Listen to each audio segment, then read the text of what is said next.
Olá! Vamos mergulhar hoje na história política do Brasil, mas de um jeito um pouco diferente. A gente vai partir da análise bem provocadora de Francisco Pontes de Miranda Ferreira para investigar um ciclo de poder que, segundo ele, se repete há mais de um século. E a análise já começa com essa pergunta, que é o que move tudo, né? É um convite direto para a gente refletir.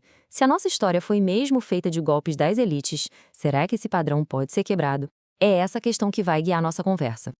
A primeira grande ideia aqui é que a história do Brasil talvez não seja exatamente o que parece. Em vez de uma série de rupturas, de novos começos, o autor sugere que, na verdade, a gente está assistindo ao mesmíssimo jogo de poder se repetindo sem parar. Ok, vamos analisar isso. A tese aqui é forte. Não se trata de eras diferentes, sabe? Como Império, República Velha ou Nova República, mas sim de um mesmo sistema que só vai mudando de aparência para manter o controle nas mãos dos mesmos grupos. E para descrever esse sistema, o autor usa uma metáfora muito poderosa: a máquina. Pensem nela como uma grande engrenagem que funciona sozinha, independente do governo do momento, sempre garantindo que os privilégios de poucos sejam preservados. Agora, vamos ao ponto de origem desse ciclo todo, segundo a análise.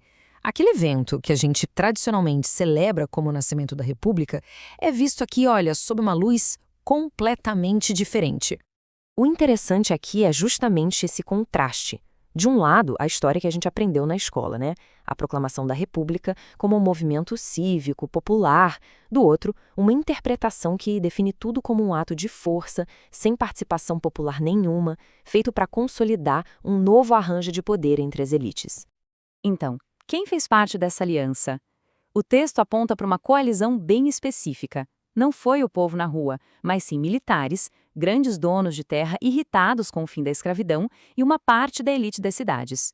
O ponto central aqui é a ausência de um movimento popular.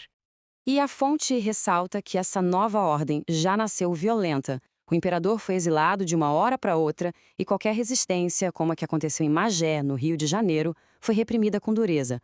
A violência, então, não foi um acidente, mas uma ferramenta para estabelecer o novo regime. Bom, essa república que nasceu de um golpe violento, o que ela fez com as velhas estruturas de poder que já existiam? A grande pergunta que fica é: o jogo realmente mudou ou foi só uma troca de peças no tabuleiro? E aqui a análise aponta para uma ironia gigantesca. O golpe foi liderado, em parte, por ruralistas escravocratas que derrubaram o imperador descrito como anti-escravocrata e alinhado a intelectuais reformistas, como Joaquim Nabuco. O autor sugere que um caminho de reformas foi, na verdade, interrompido. Esse quadro aqui ilustra a tese de um jeito brilhante. Olhem só, as regras mudaram, o voto ficou teoricamente mais amplo, mas a dinâmica de fundo, essa permaneceu a mesma. O poder só se deslocou do eixo do imperador para o dos governadores, consolidando o controle das mesmas oligarquias regionais de sempre.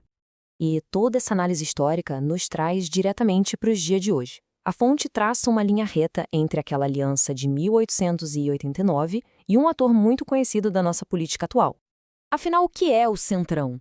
Segundo o texto, não é um partido, mas sim um agrupamento de políticos cuja lealdade principal não é com uma ideologia, mas com a máquina do poder e com acesso ao dinheiro público. É a expressão contemporânea daquele jogo antigo. E aqui está a conexão direta. O autor argumenta que aquela primeira união de interesses lá atrás entre militares e as oligarquias do café, que deu origem à República, foi, na sua essência, o protótipo do centrão que a gente vê atuando hoje.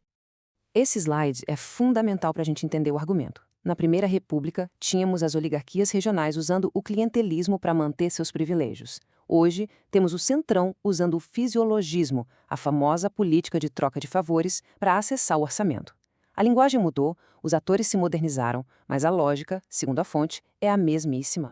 Depois desse diagnóstico todo, a análise não termina em pessimismo, não. Pelo contrário, ela se volta para uma proposta, um desafio que é lançado para toda a sociedade.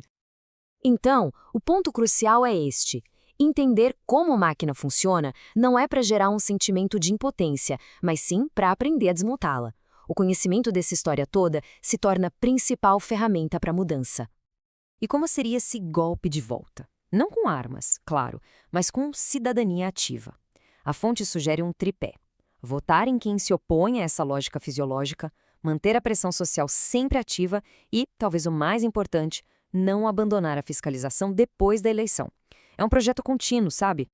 E terminamos onde começamos, com uma escolha. A análise nos deixa com essa decisão fundamental nas mãos. Não se trata de escolher um candidato ou outro, mas de decidir entre continuar como espectador de um ciclo de exclusão ou se tornar protagonista na construção de uma nova história. Uma reflexão e tanto para encerrar nossa conversa de hoje.